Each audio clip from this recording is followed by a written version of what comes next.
உளுந்து இப்போ நல்லா ஊறிடுச்சு. நம்ம இதை இப்போ கிரைண்டரில் போட்டு அரைச்சி எடுத்துடலாம்.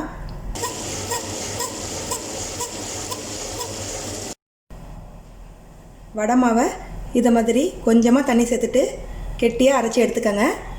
இப்போ இதில் பொடியாக கட் பண்ண கருவேப்பிலை, வெங்காயம்,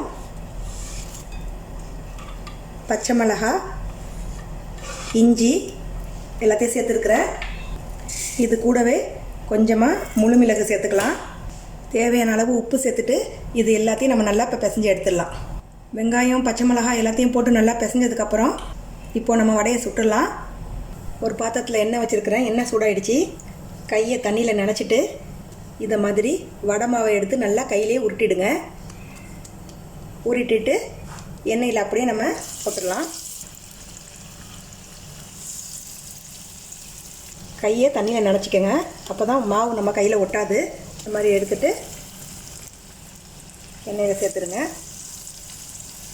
இதே மாதிரி நம்ம எல்லாத்தையும் செஞ்சு எடுத்துக்கலாம்.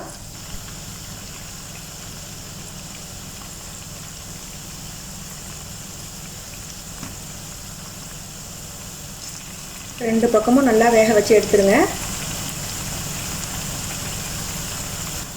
ரெண்டு பக்கமும் நல்லா பொன்னிறமாக ஆயிடுச்சு. இப்போ நான் எடுத்துடுறேன்.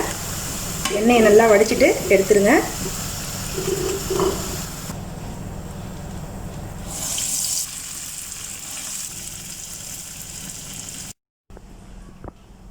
இப்போது நம்ம உளுந்து வடை ரெடி ஆகிடுச்சு. இந்த ரெசிபியை நீங்களும் வீட்டில் ட்ரை பண்ணி பாருங்கள். இன்ஷா அல்லாஹ் அடுத்த வீடியோவில் சந்திக்கிறேன். அஸ்ஸலாமு அலைக்கும்.